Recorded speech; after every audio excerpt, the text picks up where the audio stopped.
ನೂತನ ಸಚಿವರಾಗಿ ಆಯ್ಕೆಯಾದ ಎಸ್ ಅಂಗಾರಾವ್ ಅವರಿಗೆ ನಿನ್ನೆ ಮಂಗಳೂರಿನಲ್ಲಿ ಬಿಜೆಪಿ ಪಕ್ಷದ ವತಿಯಿಂದ ಸನ್ಮಾನ ನಡೆದಿದೆ. ಮಂಗಳೂರಿನ ಬಿಜೆಪಿ ಕಚೇರಿಗೆ ಸಚಿವರು ಆಗಮಿಸ್ತಾ ಇದ್ದಂತೆ ಅದ್ದೂರಿ ಸ್ವಾಗತ ಕೋರಿ ನಂತರ ಸಂಸದ ನಳಿನ್ ಕುಮಾರ್ ಕಟೀಲ್ ಅವರು ಸೇರಿದಂತೆ ಅನೇಕ ಗಣ್ಯ ವ್ಯಕ್ತಿಗಳ ಸಮ್ಮುಖದಲ್ಲಿ ಎಸ್ ಅಂಗಾರಾವ್ ಅವರನ್ನು ಸನ್ಮಾನಿಸಿದರು.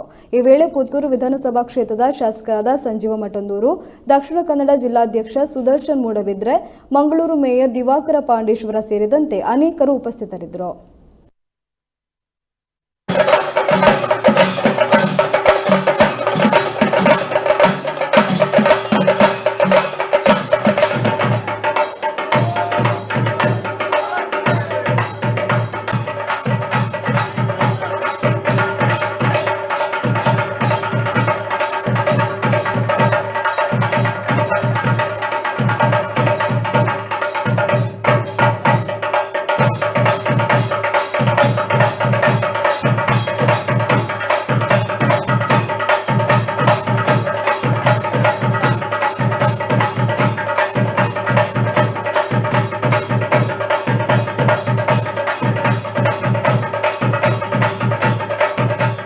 ನಾನು ಇವತ್ತು ಆ ರೀತಿಯ ಸ್ಥಾನ ಸಿಕ್ಕದಂತ ಒಂದು ಸಂದರ್ಭದಲ್ಲಿ ನಾನು ಯಾವ ರೀತಿಯಲ್ಲಿ ಯೋಚನೆ ಮಾಡಿದಂತೆ ನೀವು ಕೂಡ ಯೋಚನೆಯನ್ನ ಮಾಡಿ.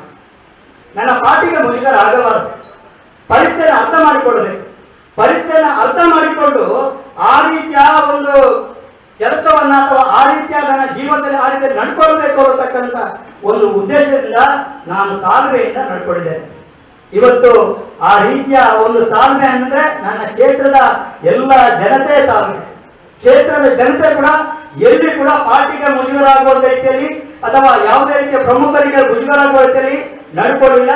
ಇವತ್ತು ಆ ರೀತಿಯ ಒಂದು ಕ್ಷೇತ್ರದ ಮತದಾರರ ಒಂದು ಮನಸ್ಸಿನ ಭಾವನೆಗೆ ಸಂಬಂಧಪಟ್ಟಾಗೆ ಇವತ್ತು ರಾಷ್ಟ್ರೀಯ ನಾಯಕರು, ನಮ್ಮ ರಾಜ್ಯದ ರಾಜ್ಯಾಧ್ಯಕ್ಷರಾಗಿರ್ತಕ್ಕಂಥ ನಳಿನ್ ಕುಮಾರ್ ಕಟೀಲ್ ಅವರು, ಜಿಲ್ಲಾಧ್ಯಕ್ಷರಾಗಿರ್ತಕ್ಕಂಥ ಸುದರ್ಶನ್ ಇರ್ಬೋದು, ನಮ್ಮ ಪಾರ್ಟಿಯ ಮತ್ತು ಪರಿವಾರದ ಎಲ್ಲ ಹಿರಿಯರು ಕೂಡ ಇರ್ಬೋದು, ಆ ರೀತಿಯ ಒಂದು ದಿಕ್ಕಿನಿಂದ ಯೋಚನೆ ಮಾಡಿಕೊಂಡು ಇವತ್ತು ಆ ರೀತಿಯ ಒಂದು ಅಧಿಕಾರವನ್ನು ನನಗೆ ಕೊಟ್ಟಿದ್ದಾರೆ.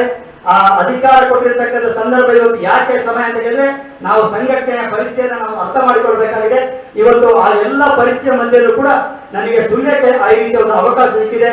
ಅವಕಾಶಕ್ಕೆ ಸಿಕ್ಕಿದಂತ ಸಂದರ್ಭದಲ್ಲಿ ಇವತ್ತು ರಾಜ್ಯದ ಎಲ್ಲ ಜನತೆಗೆ ಕೂಡ ನಾನು ತುಂಬ ಹೃದಯದ ನನ್ನ ಕ್ಷೇತ್ರದ ಪರವಾಗಿ ನನ್ನ ಪರವಾಗಿ ತುಂಬ ಹೃದಯದ ಅಭಿನಂದನೆ ಸಲ್ಲಿಸ್ತೇನೆ.